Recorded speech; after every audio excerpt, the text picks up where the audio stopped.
Manoah's down, DeGrom's out, and did I win Heat Check Player of the Week? First pitch is next, guys.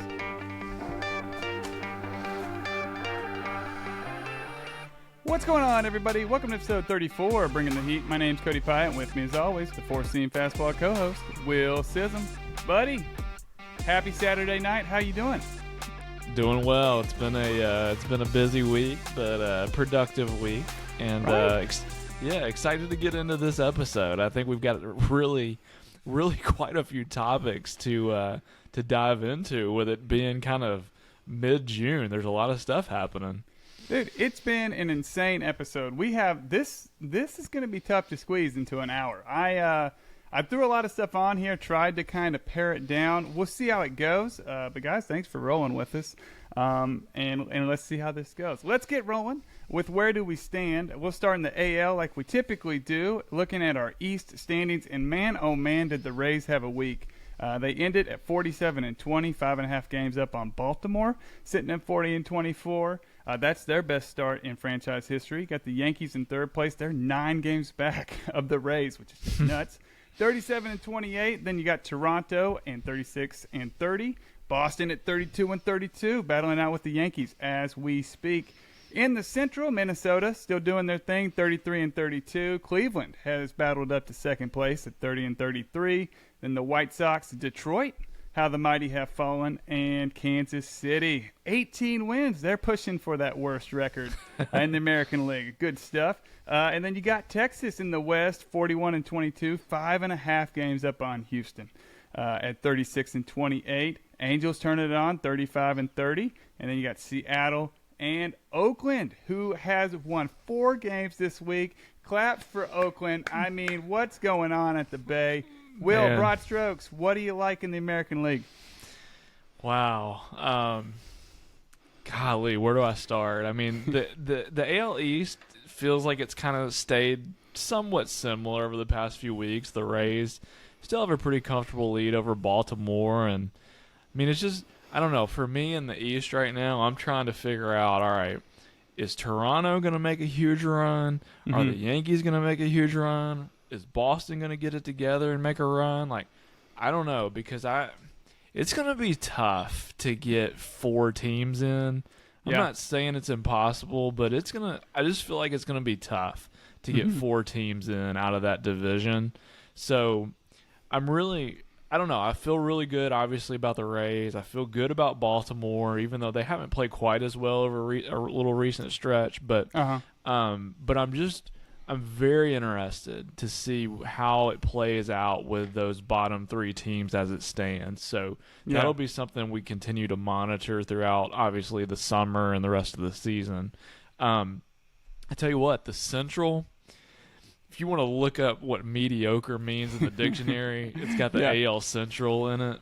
Both of them, really. You know what? Shame on the Twins. They could have. It feels like they could have really put some distance on the rest of the pack in this division, and they just haven't. And I tell you what, my Guardians look like they're trying to wake up a little bit, and lo and behold, the Chicago White Sox have risen. Yeah. The White Sox have played much, much better over the past couple of weeks, and I know we said this a few episodes back. We said, Chicago, in order to avoid maybe blowing this thing up, they need to go on a stretch of about a 3-week stretch of winning maybe 14 out of 20 or something like that. And guess what? They've done it. 7-3 in their last 10. They're looking good. Yeah, and you know what? It feels like the heart and soul of that team is Liam Hendriks and Tim Anderson. And since both of them have kind of come back, it's almost like it's lit a kind of a fire in that squad. So so the Central's really interesting. And then the West, it's kind of more of the same. Texas is, I'm not saying they're running away with it, but they are starting to put a little bit of distance on the Astros, and the Astros are reeling right now. So I don't know. The AL is going to be fun. All 3 divisions are going to be really competitive, I think, throughout the rest of the season, and there's a lot of good stuff going on. Yeah, no doubt about it, man. In the East, the Rays doing their thing, and they have this lead now that, I mean, honestly, any other year, a 47-20 start, they'd probably be 10 games up. But they're putting some distance between themselves and Baltimore. Yep, that's good news. In the Central, that Detroit Tigers team we were so psyched about, 1-9 in their last 10, in the middle of an 8-game losing streak. Erod got hurt, and the offense went cold. 1.7 runs per game in their last 8. And then what about the Angels, man? I know we've talked about Ohtani and all that fun stuff, and how important it is for them to stay competitive. They seem to be doing it, man. They are a game and a half back of Houston, battling for that second place spot, which is going to be pretty important in the wild card, landscape. So a lot of fun things, like you were saying, in the AL. As we transition to the National League, Will, man, oh man, did Atlanta look good against the Mets? I mean, the paternity test is in, and the Braves are the Mets' father. So let's see here: 40-24 for the first place Braves, followed by Miami at 36-29, 4.5 games back. Then you got Philly, boy, streaky Philly, who was on a 6-game winning streak before they got clobbered today. They're 9 games back, and then the Mets at 31-34, and then Washington hanging out in the 5th spot. In the Central, boy, do we have a change in leadership there. Pittsburgh with the, I guess the loss from Milwaukee today actually bumped them up. So they're up by a mere single win percentage point. 33-30. Milwaukee is 34-31. Then you got Cincinnati. We'll talk about them later, 30-35. And the Cubs and the Cardinals doing their thing in 4th and 5th place. I don't know what to say about them, man. They have they're just question marks in my brain. When are they going to click? And then in the West, a new top dog, the Arizona Diamondbacks, 2.5 games up on the Dodgers. Diamondbacks are 39-24, Dodgers 37-28, followed by San Fran, San Diego, and Colorado Rockies. National League, Will, what do you like? Man, starting in the East, the way the Mets lost a few of those games in the Braves series, man, that I don't want to say we're in like must-win territory or anything like that at this point, but man, that was a huge swing of momentum when not only do you lose to a division rival like that, but the Mets had leads in pretty much all of those games, and the Braves came back and they were up by 3 in all those games. The first time in Mets history they've been swept. Went up by 3 runs in each game. Yeah, and it feels like to me, especially with Pete Alonso going on the IL for a few weeks, like that's huge because that lineup has really struggled at times this year. The pitching staff has honestly struggled as well. Yeah. And I tell you what, I feel like if the Mets continue to kind of spiral, I feel like we're a couple of weeks away from that owner, Steve Cohen, potentially having to make some really tough decisions. Yeah. Because you don't go on a spending spree like the Mets have this offseason and have your season like midway through start to spiral out of control without people losing their jobs. So that's going to be really interesting to see how they respond over these next couple of weeks. But man, it is not good right now in Queens. Quickly turn to the Central. The NL Central is a lot like the AL Central. That's right. It's all mediocre. Yeah. The Reds, we're going to talk a lot about in this episode. They are so much fun. It's going to be fun to watch them. But, man, I have no idea how this division's going to play out. It's anybody's game, truly. It could still be St. Louis. I mean, it could be the Cubs. Yeah, anybody. Whoever gets hot. You're right. So the Central is nuts right now. I don't have a clue what to expect. And then I've been saying it the last few weeks. I am a believer in the Diamondbacks. I think it's a 2-horse race in the West. I really do. I think it's the Dodgers, Diamondbacks. I think the Padres are going to fight for their lives to make the last playoff spot, and we'll see if they're good enough to do that. Heck, the way the Padres have looked, I don't know if they're going to beat the Giants for 3rd place in that division. But anyways, it's a 2-horse race in the West. I'm going to officially say that right now. Ooh, I like it. I like it. Man, it's so early, too. But you're right. I mean, at some point, like we were talking about last episode, that division crown that San Diego was kind of donning before the season started, it's going to be too far out in front of them for them to do anything about it. So, Yep. yeah, maybe a wild card is what they're aiming for at this point. Yeah. Hey, we talked about some pretty solid teams here. Let's talk about some pretty solid weeks from some pretty solid players. We talked about the Guardians propelling themselves from 4th to 2nd place in the Central, and it was because of this guy that you're fixing to talk about. Let me know, Will, your Heat Check Player of the Week, my man. Yeah, my player of the week this week, man, he just kind of jumped off the page at me, especially with the 3 home run game earlier this week. Mm-hmm. But I'm going Jose Ramirez. This week so far, he's been 8 for 18, just under a 500 batting average, 4 home runs, 2 doubles, 7 RBI, 6 runs scored, and only 1 strikeout this whole week. So he has put the Guardians on his back. Josh Naylor's played really, really well as well. The pitching staff's been pretty good as well. So Guardians look to be rounding into form in the very winnable AL Central. Yeah. So they were my pick earlier in the year, and let's see how far Jose Ramirez can go on this maybe hot streak, and see if the Guardians can wrestle away that first place stranglehold that the Twins have had on it this season. Yeah, no, pretty funny story. Yahoo Sports Leagues, man, fantasy sports leagues, you get notifications on your phone every time somebody hits a home run. And the other night he had 3 of them. So that's pretty solid. But I kept looking down. I kept seeing Jose Ramirez. I was like, I thought I cleared these notifications. So I actually thought he only hit 2. And then I checked it in the morning, and I saw he had 3. I was like, my goodness gracious, did he go off, making a case to maybe push that 800 OPS mark, which no one in that lineup is doing. So, yeah, it does feel like a lot of the Guardians rest on his shoulders offensively. My guy, he's kind of a woodwork guy. Not a lot of people have heard of him. Clayton Kershaw. Only the all-time strikeout leader for the Dodgers. He's kind of unbelievable. But it is a little unbelievable when you take a deep dive at this guy's contract. He is every year, just sounds like a 1-year deal. He's 35. He's been around so long. He's made his debut when he was 20. You'd think, he's got to be pushing 38, 39.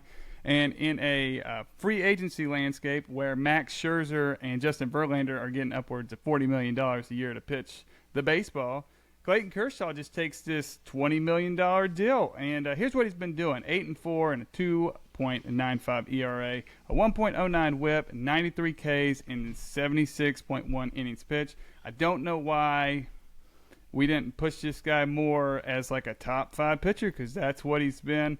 This week against the Reds, what earned him this Heat Check Player of the Week was a 7-inning performance, 2 walks, 9 Ks, no earned runs. Only person who could slow down that fun young Reds team. So, yeah, this dude is the real deal. I always kick myself. I don't have him on any team, not a single team, and I don't know why. He stayed healthy this year, Will, which has been pretty nice. Anything on the main man, Kersh? Yeah, no, I mean, like if you look at per innings pitched, like kind of what kind of value a guy brings, I mean, he's right up there, top 5, top 10 territory for sure still.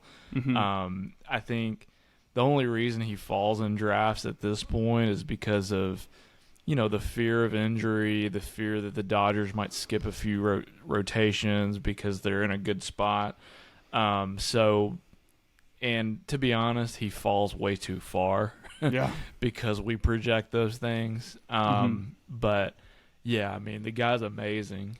Even with, he doesn't have mid-90s fastball anymore like he used to, but it's almost like he's a better pitcher, even with decreased velocity. He locates so well. His breaking stuff is so good.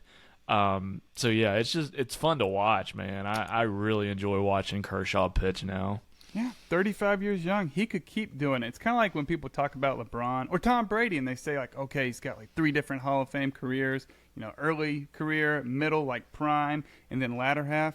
We're kind of looking at the same thing with this guy, and like I said, I don't understand why I didn't make it a point to go grab him, because he's not like a number 2 or number 3 like I kind of pictured in my head. He is a staff ace for fantasy baseball. So pretty good stuff. Let's move on, Will, to what's on the grill with Will. Man, we got 3 topics. Felt like we could have had 30 this week. I don't know what it was. Like, I always take notes throughout the week because we do this once a week. And I was like, son of a gun. After Monday, I was like, okay, we got our grill segment because everything happened, man. Jacob DeGrom, let's start there. Except for Tommy John, one day after, the Rangers placed him on the 60-day IL. Man, oh, man. It almost feels like we should have maybe saw this coming in April. I think some people maybe did. But it's looking like he won't be back until the latter half of 24, maybe the start of 25. It's going to be 35 at the end of this month. What do you got on Jacob, man? It's just deflating.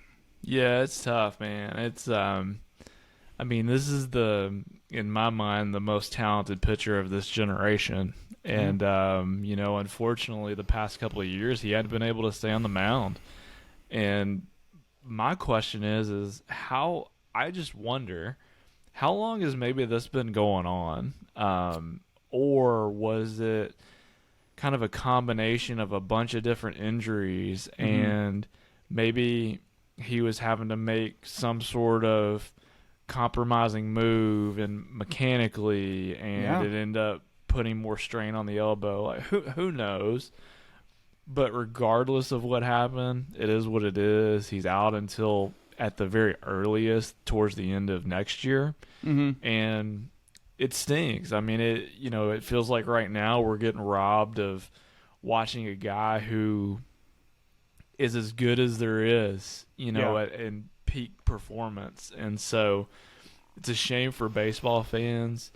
It's really, really tough for the Rangers because, man, can you imagine as well as the Rangers are playing right now, if they had 100% Jacob DeGrom every 5 or 6 days? Yeah. I mean, I personally feel like if DeGrom was healthy to go with what Evaldi's doing this year, Martin Perez, I'm sure they'll add somebody at the trade deadline, Jonathan Gray. Anybody not named Andrew Heaney. Everybody who they've come in and brought in has hit other than and even Heaney's been okay in a lot of starts. But imagine that rotation on top of that lineup. And, I mean, as big of a Rays fan as I am and as good as I truly believe the Rays are this year, man, the Rangers with DeGrom in the playoffs as your number 1 getting 2 or 3 starts in a 7-game series,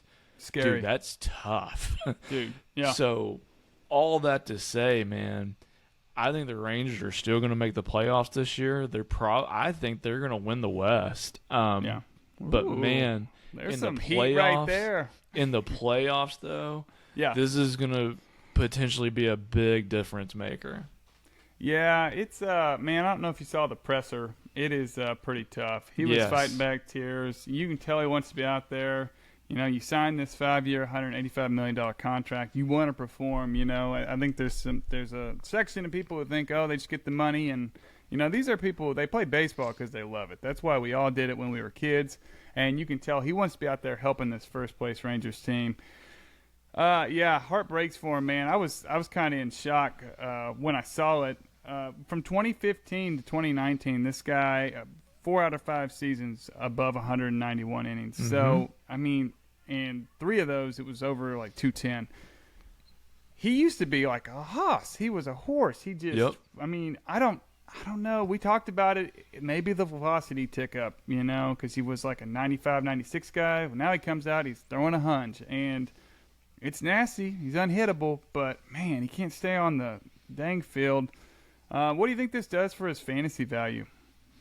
Oh gosh, I mean, obviously this year he's done. Yeah. Next year, I mean, at best, he's a late round. Just hope to goodness he comes back in the last month or 2 of the season to help you maybe in the playoffs. But the problem is like, obviously if you have IL spots, you could stash him on your IL for next year for, 3/4, 4/5 of the season, and with the hope that he comes back to help you. But Yeah. man, I mean, you just talk about literally, if the guy's healthy, he's a top 3 pick, honestly. Yeah. Because he's the outlier of all outliers in fantasy baseball when he's healthy. To now, he's essentially an afterthought for the next year and a half. So, Yep. I mean, I really don't think he gets any kind of value until, what would that be, year 2025? 25. Yep. So maybe Dynasty. Hang on. Yeah. Maybe he's a buy low in Dynasty. Yeah. I don't know, dude. It's tough. It's tough. Speaking of players who don't give you a lot of value, and man, oh man, did this one sting for me.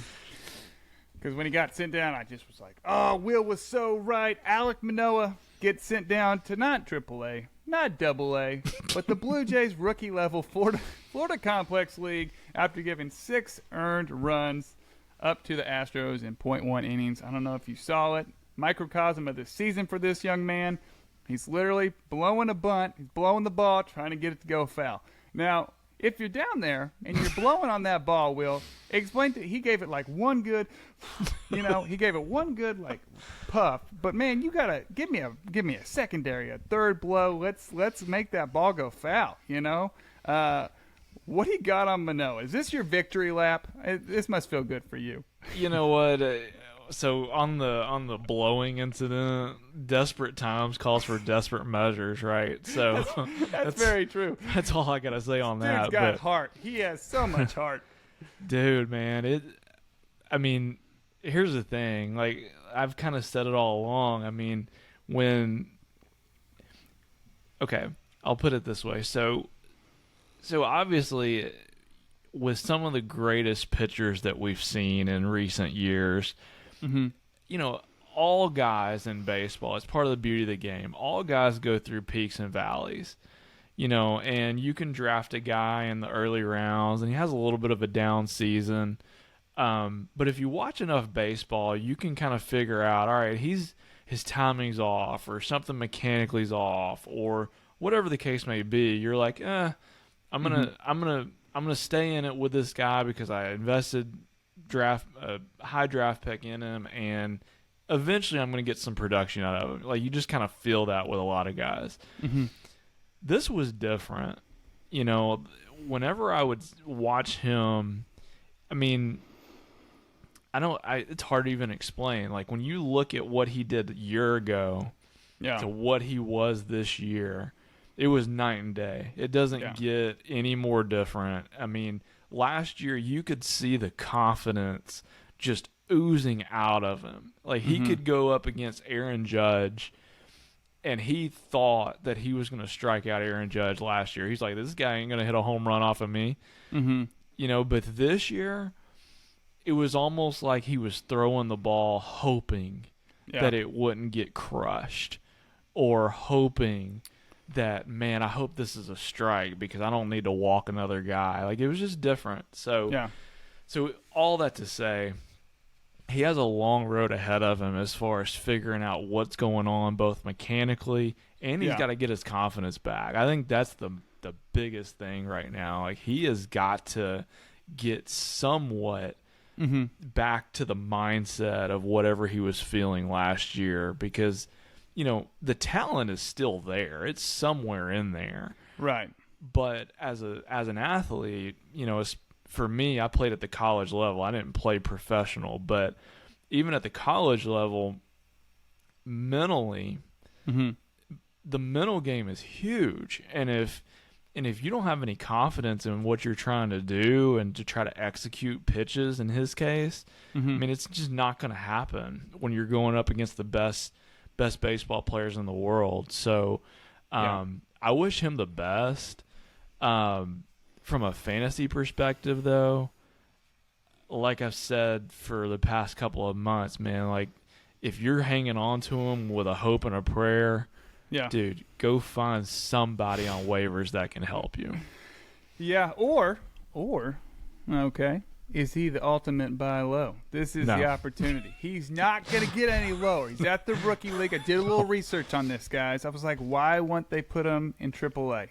Okay, Okay, so tell his oldest time. You have a 2.19 ERA, and then you tinker with the pitch mix. I really don't know why they did that. He was throwing the fastball a lot more. Now his primary pitch is the sinker. Now, think about his sinker. Last season, the heat map, it would land, where you want the sinker to land, right underneath the strike zone. What's happening this year is it's landing right in the go zone, okay, right, that middle. That's not good. So I think I did a little research. The complex league thing, the rookie league thing, is because they don't want any video on this. They want to just rip it back to square one and let's tinker and see what we can get. Because it's a lot like my golf swing, You get it, you get hit it once, and you're like, okay, it's in there, but you can't do it repeatedly, and so it's definitely in there. I think for redraft he's done this year. I mean, hot take. This mic is hot with that one, Will, okay? But for dynasty leagues, dude, throw something out there because they want this guy to succeed. He's a big piece in their future, and I would be so surprised if they just, we forgot about this guy. And he was just kind of a page mark in the 2022 season of an absolute stud. Yeah, the swagger thing, though, it's like a double-edged sword because when you're rolling and you can just strut everywhere, that must be nice. But this year, not a lot of strutting from Alek Manoah. But like you said, man, let's see him bounce back. Let's see him do something special in the future. I think, just to close the book on him, I think the Blue Jays need to be really smart about this. They need to make sure that he is right before they bring him back. I don't care what the record says. Yeah. I don't care what it is. You've got to look at, if you're the Blue Jays, you have to look at this as a 5-year plan. I'm not saying it's going to take him 5 years to get back to where he was, but I'm saying the worst thing you can do is let him go down there for a couple of weeks, think that he's figured it out, then come back up and get shelled again. That would be the absolute disaster. Yeah, and that's a good point. And I do see him. I really think, I don't think they'll start at single A, but I think they're going to give it a couple weeks. Maybe they figure something out, or at least think they figure something out. And then maybe you see him in double A or triple A. And who knows, dude, maybe in September. But as far as fantasy value, for this season, next topic, it's just not there. Breaks my heart because I sent out a lot of trade requests, and up until about a week ago, he was like 91% rostered. So it is hard not to look at those 2022 stats and think that you're losing the deal. But man, 6.36 ERA is just not going to cut it. Congratulations to those of you who did trade him away. Yeah, those are the real MVPs. Okay, I didn't throw anybody spectacular. That's probably why the deals didn't get done. But that's okay, Will. Hey, Reds revival, man. These youngsters coming up in Cincy, taking the league by storm. I got some names for you here, dude. Ellie De La Cruz. Anybody heard of him? He's like, I bet he could play in the NBA. He's the most ginormous human being I've ever seen. I showed it to Claire. I was like, look at this guy. He's ginormous. And I was like, that pitcher is like 6'4". He's facing. But he just, he's like, what is he, 6'7", switch hitter. He hit the fastest triple in Major League history. He got from first to third in like 10 seconds, 10.3 seconds. Stud. In 4 games, 5 for 17, a double, a triple, and a home run, 458 feet. And then we got Spencer Steer, 25-year-old, 286 average, 8 ding-dongs, 32 RBIs, looking good. Matt McClain, he wasn't in my book before the season started, Will. I don't know about you, but he's come up playing shortstop for them, 350 average, 2 home runs, 10 RBIs, 2 stolen bases. And then here's one to think on. Christian Encarnacion Strand, he's in AAA right now, 41 games, 16 home runs, 44 RBIs, a 356 average. He's slugging 718, and he went deep again tonight, so 17 home runs. He is slated as a third baseman. I think what they're working on now is where are we going to put all these guys, because they're all technically like shortstops or third basemen. I heard that they were maybe going to try Steer in left field. Dude, are the Reds fun? The Reds are fun, that is for sure. And let's not forget the young pitchers that they have too. Hunter Green, obviously, his first full season was last year, so he's still just a pup. You've got Lodolo, who's hurt right now, but he's got a lot of promise. And then Andrew Abbott has looked really good through 2 starts. And he led the minors in like strikeout rate as a starting pitcher the last couple of seasons. So, man, the Reds are very exciting. I've said all along, I don't know if this year they're quite ready to quite win the division. But man, this if you're a Reds fan, you have got to be excited because y'all's franchise were in the doldrums for a couple of years, with not a whole lot going for you. And man, all of a sudden, it's like, man, here we go. I don't want to go too crazy yet, right? Because these guys have to prove it. First of all, that they can sustain this success and kind of live up to this hype. But this feels a little bit like the Cubs from the mid-2010s when they had those guys all coming up at the same time, like your Rizzo, your Chris Bryant, Javi Baez, that whole kind of core group of guys that all came up at the same time. And kind of like the Royals back in the day too. So I'm very excited to see what happens. All of these guys are already fantasy relevant. Let's see how it translates to wins on the field. I think the biggest challenge for the Reds front office is how do we maximize, the development and the continue to get these guys better and better and more comfortable at the major league level, and what veterans do we bring in either this year or in the off season that can really provide the leadership that this team needs moving forward to be a contender. And if they get that right, the Reds, man, they've got a lot going for them. It's pretty cool, right? Because I think at the beginning of the year we had it as, let's see who Diaz is going to go to in that closer role. Like, what contender is he going to get traded to at the deadline? Now it's like, buckle up. These guys could be a problem for the next 3 to 5 years, or maybe longer if they hit. Got a very like a young Orioles vibe, maybe a team that needs to learn to win. And so let's see what happens. But for right now, man, it's like every day I get on Twitter and see a 450 bomb from one of these guys who are younger than me, and I'm like, wow, this is pretty cool. So fans in Cincinnati, let me tell you something. Flipped on a game the other day. That ballpark was more full than I have seen in a long time, and so good for them. Good for them. Let me throw this one at you, Cody. Yeah, man. And you probably hadn't had much to think on this, so I'm just going to throw it out there and see what your initial thoughts are. Here we go. Is Ellie De La Cruz going into 2024 Bobby Witt? Oh, that's a good question. See, because I've been reading up on this, and the pundits, the fantasy experts, they're saying like, oh, this guy could be like a, first round, second round talent. I'm like, let's pump our brakes. Like, maybe he could be the Bobby Witt. But now everybody's kind of cooling on Bobby Witt because the Ellie De La Cruz show has made it to the majors. Let's see. I will not be drafted. What are your thoughts right now? Where do you think his average draft position is going into 2024? Okay, if he stays healthy and hits for like 250 with the homer speed pop, he'll have third base and shortstop eligibility. Dude, I could see it in the first 2 rounds. Well, I would say, what is that? 24.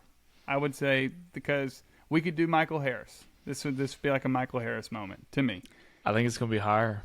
Do you really? I do. Dude, I do. I think this is going to be Bobby Witt reincarnated this offseason. It's going to be Ellie De La Cruz taking the place of what Bobby Witt was happening last year. Yeah. And I think that I'll just leave it general at right now.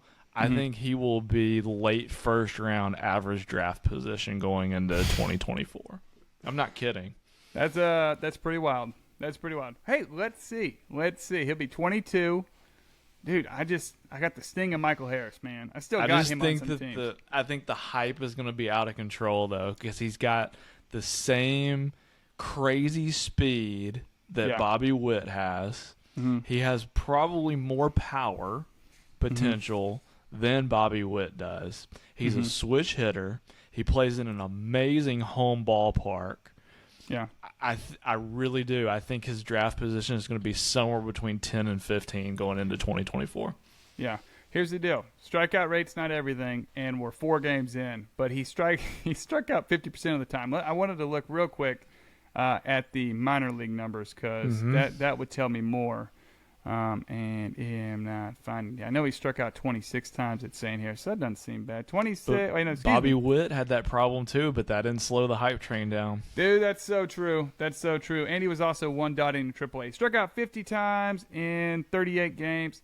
Listen, here's the thing about fantasy baseball. Like we talked about last week, it's a numbers game. And if this guy can hit a bunch of home runs and steal a bunch of bases, we'll deal with the strikeout rate. Okay, that's right. Dude, it's gonna be exciting though. It's gonna be exciting to see what happens with this team.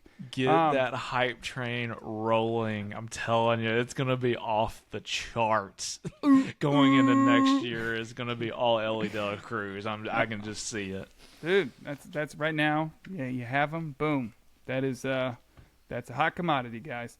Okay, let's do it. We made it to a very interesting position in our Studs and Duds segment. Remember, this is where we look at our preseason rankings, where we put our guys. At the third base position, that's what we're looking at today. And we kind of see who's performed and maybe who hasn't yet. They might. Who knows? Let's talk about it, Will. Let's hit on some studs, man. Let's start with 1-1 on the board. Jose Ramirez, we ranked him first in the preseason. He is currently playing to the first-ranked third baseman. Here's some stats for you. 275 average, 10 home runs, 37 RBIs, 36 runs, 5 stolen bases. And you have to think if that Guardians lineup gets going, those numbers are going to get better. What do you like about J-Ram? Golly, man. Just everything.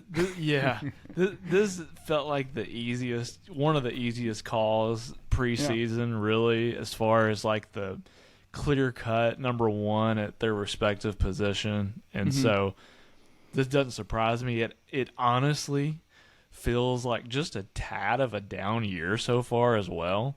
Yeah. I think a lot of it does have to do with the production around him in that lineup. But, man, if this is a so-so year for him, sign me up, man. Yeah. Yep, he's the man. Next on our list, Spencer Steer. Now, didn't have him rated. We just talked about him. He's a Red, third baseman for the Reds here. Currently playing to be the third-ranked third baseman in the middle there. Second ranked, just for you keeping score at home. Yandy Diaz, talked about him a couple episodes ago. So, going to give the Rays a break, Will. They're just dominating the league. So, let's give somebody else some shine. I understand.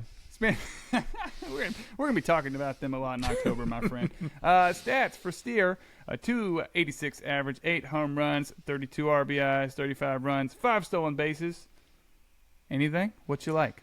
Man, what a revelation. I mean, we were just talking about the Reds, but this guy looks like he's establishing himself as part of that young core that everybody's getting excited about. We've talked about it. The home ballpark is awesome. Yeah. Especially for fantasy, because next to Coors Field in Colorado, it doesn't get much better than Great American Ballpark in Cincinnati. So, man, let's see if he can sustain this. If he can kind of sustain these numbers throughout the rest of the year, I mean, we're looking at at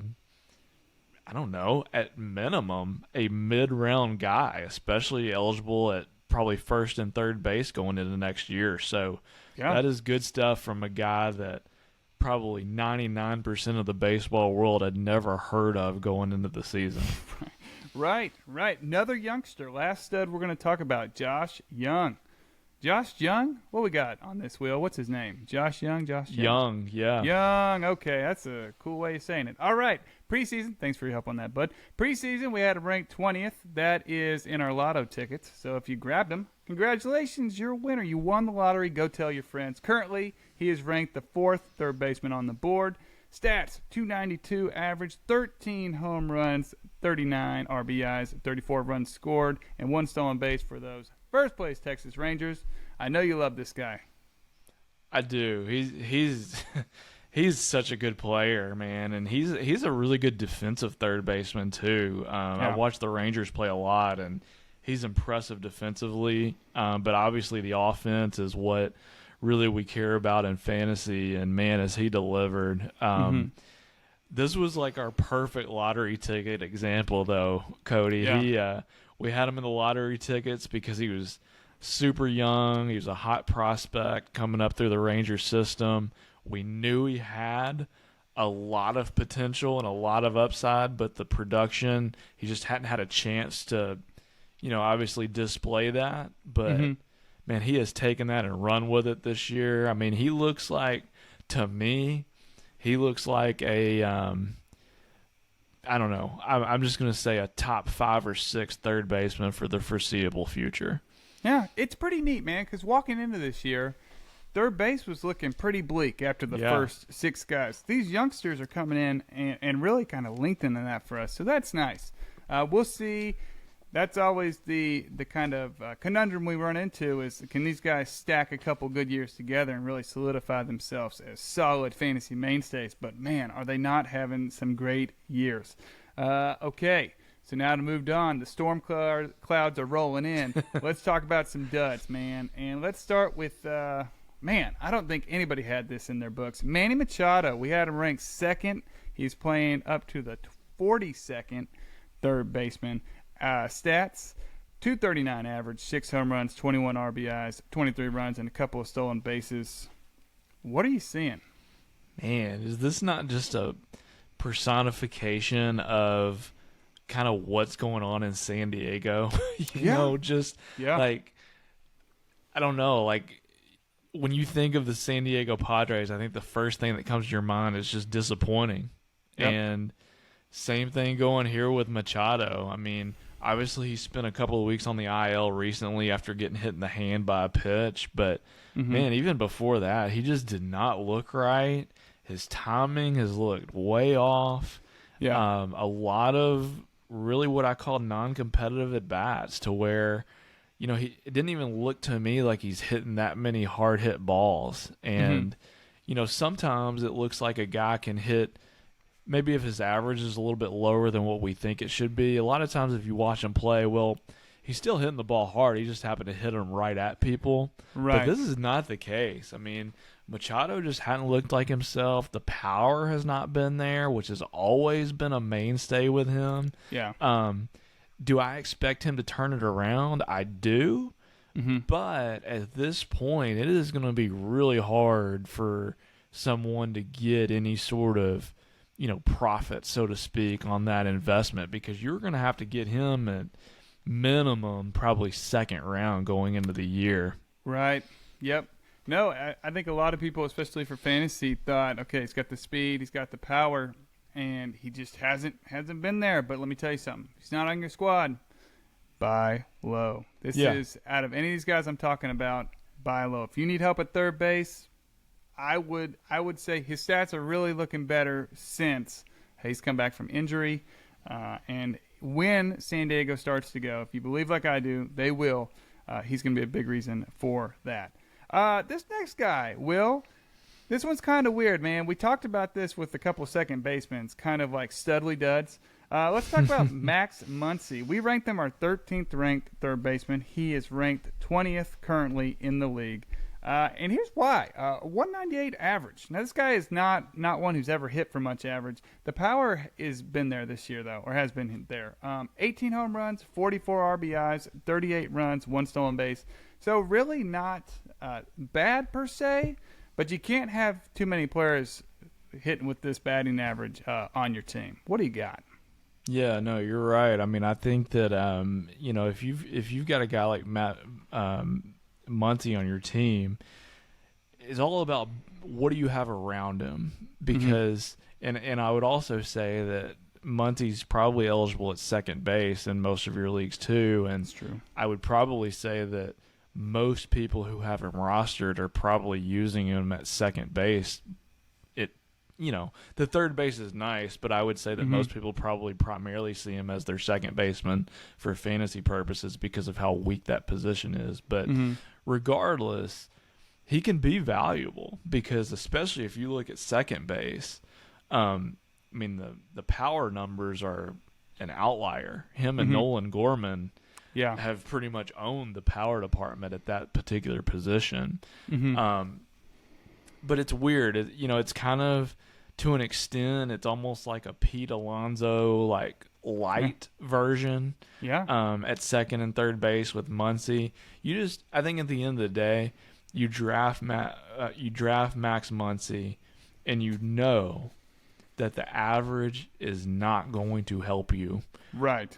But the power, the RBIs, if you're in an on-base percentage league, like walks, he will always get those. Right. So, if you build the right squad around him, he can be extremely valuable, and I think that's kind of what we're seeing. Just the average is one of those things that either if you've got plenty of average around him or if you're kind of punting on average, then he's obviously a valuable guy for you. Here's one for you, Will. 18 home runs, 17 singles. So we call that the reverse arise. Isn't that weird? That's It is, but it's you know what? There's a few guys in our game today, like a Kyle Schwarber comes to mind. Oh man. Man. It's just one of those things. Like, you just have to, if you draft these guys, you have to know what you're getting. You cannot expect them to hit for a certain average. Yeah. Yep. Hey, we'll see if he can turn it up a little bit in the dog days here. Last stud, Will, Eugenio Suarez. Preseason, we ranked him 11th. Currently, the 49th ranked third baseman. Average 206, 6 home runs, 35 RBIs, 22 runs. I think we're not that surprised by the average. We thought there'd be some more homer pop. Yeah. That's where it's really, if you had invested a mid to late round pick in this guy, you were at least hoping that he would be kind of a power outlier at this position, because in the past, if there's anything you can rely on with Suarez, it was power. Yeah. And, the average is not going to be there. He's a guy kind of like what we were saying with Muncy. Like, the average is – he's never going to hit for a high average. But if he can hit a bunch of home runs in the middle of that Seattle lineup, then there's value there. But the problem is he's not. Yeah, Seattle has not gone, man. They haven't. They've really struggled out of the gates for sure. And, it's almost like – I was thinking about this the other day. It's almost like – the opposite kind of thing of it's almost like an anti-Jeff McNeil. So Jeff McNeil is, in my opinion, not valuable in fantasy really unless he's hitting well over 300 because he doesn't really do anything else but get you hits and hit for usually a high average. But if the average isn't there, then it's like, what do I have this guy for? Sure. Same thing with Suarez, just the exact opposite. It's like, well, he's killing my average, but I drafted him for power, but he's not hitting for power, so he's really kind of not helping me. So, I know that's a weird example.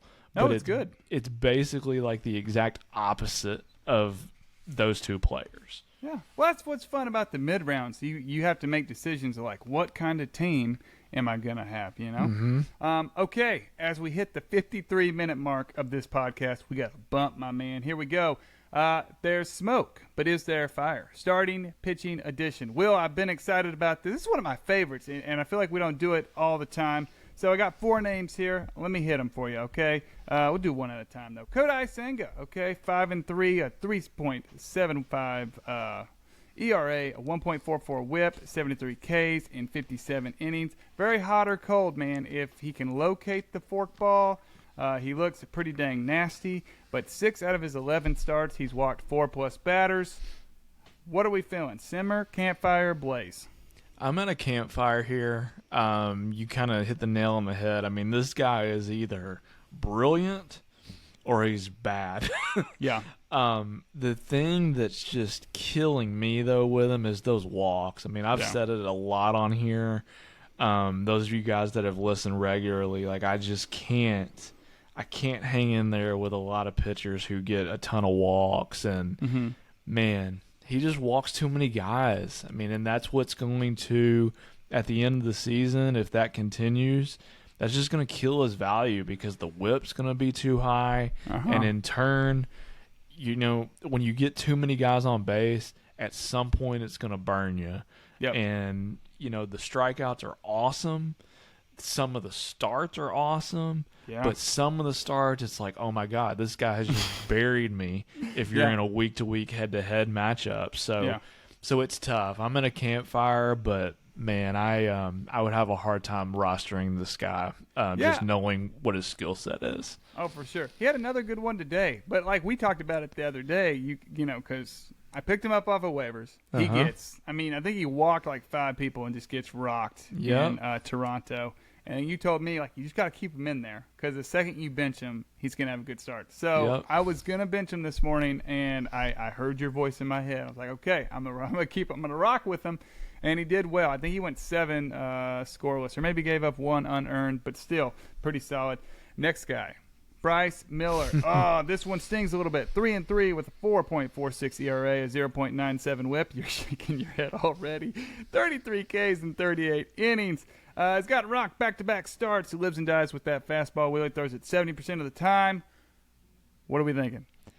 Man, this one hurts me because after his first start or couple of starts, I was really excited about this guy. I thought that this was going to be like our out-of-nowhere breakout star.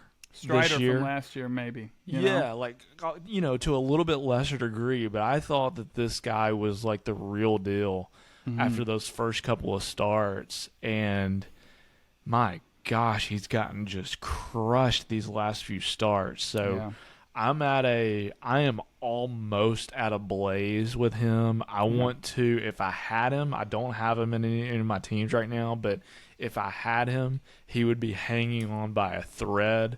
I would be wanting to see how he does in one more start before I potentially dropped him, or I would definitely be trying to trade him if I could. But, man, it's tough because when you're so reliant on one pitch against the hitters nowadays, man, it's tough. He's going to have to develop at least an above average off-speed pitch to remain effective. Oh, yeah. And I said the name Strider before. He's a 2-pitch pitcher, but the slider's nasty. So, yeah, you're exactly right. Get that off-speed stuff rolling. I picked him up in a points league, in a league that was very pitcher dry. Somebody dropped him, and I was like, I'm going to grab him. Otherwise, it'd be tough. Is it too soon to say Canadian Blaze? You know what I mean? Or I feel like it might be too soon. So I'm at a Blaze. Obviously, I'm almost there with you. Yeah, context matters, but I'm kind of at a Blaze. Speaking of blazes, this guy's blazing. He's been blazing since last year. Lance Lynn, 4-6 with the ERA, 6.72. I don't know why I put him on this list. I know what the answer is. 1.56 WHIP. Well, I'm not even going to finish reading what I'm going to say.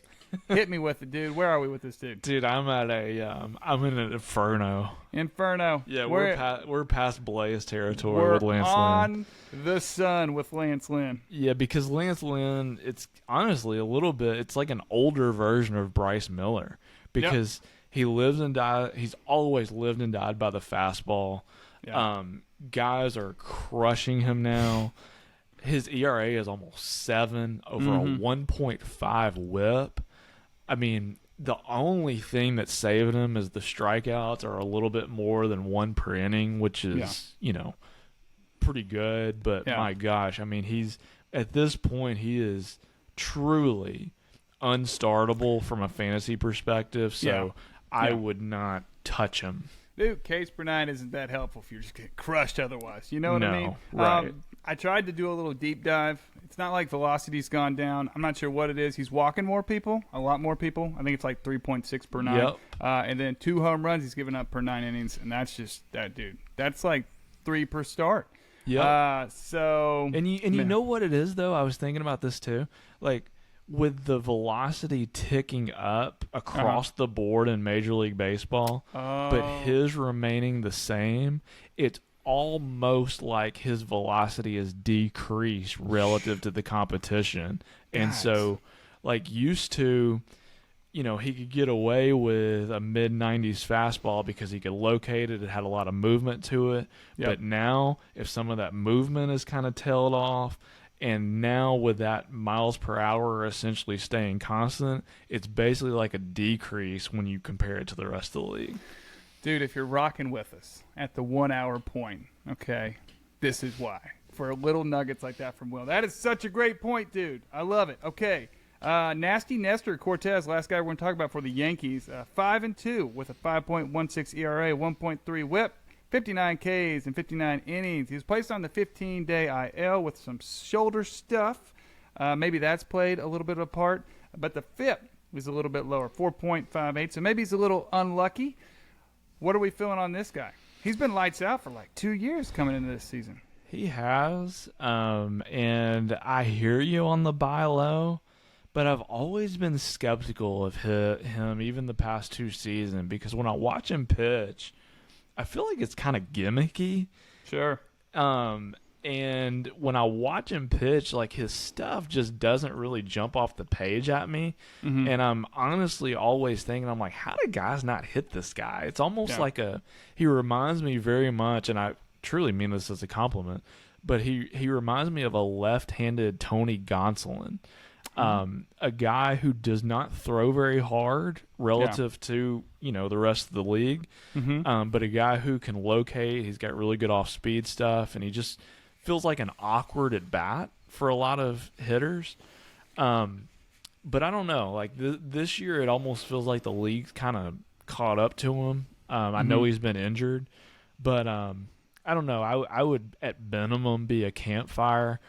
Just because I've always been a little bit skeptical, even when he's had such a good year the last couple of years.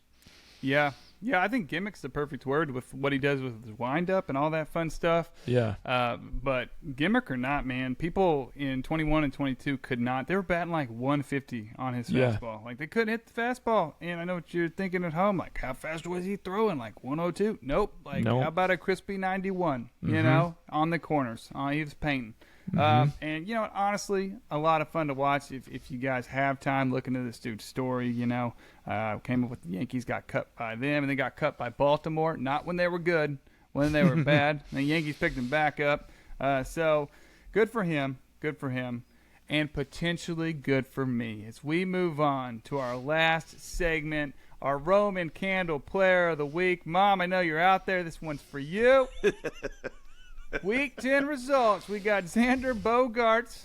Cody, how'd you secure that first win? Well, we got to talk. I haven't cemented the win yet. Got to talk to Will about it because it's kind of it's unorthodox. Okay, maybe how I pulled this off. Xander Bogaerts. He picked Xander Bogaerts. Okay, that's a solid pick. I think he batted like 315 last year. So I was like, okay, great pick, Will. He missed 4 games. Only played 1 game. Okay, 2 for 5 though. He went 2 for 5 in the game that he played. One double. Okay, to Mike Marte. Okay, 5 for 17. That's a 294 batting average. Okay, 1 double, 1 home run, 3 RBIs, OPS of 958. Now Will. I mean, do we rate this like a no contest, or am I allowed to go get Claire and tell her that I won one? Yeah, I'm not into the whole no contest thing. I mean, at the end of the day, ladies and gentlemen, there's some people I'd like to thank. At the end of the day, sometimes your best ability is availability. Boom. And Xander, unfortunately, did not have that this week, and so. Regrettably, Xander Bogaerts is now on my bad list. Ooh. For causing me to lose my first Roman Candle Player of the Week. So, so Xander, that is on you. Shame on you. I will never pick you again. That's it. And you know what? Cody, congratulations. We are the champions, my friends and me. Woo! I mean, tell you guys, this is a story of perseverance. You never give up. You pick yourself up and you keep fighting. And ladies and gentlemen, it will not be a shutout. It will not be a skunk. We're on the board. Will is up 4-1. And tell me who you're picking in week 11.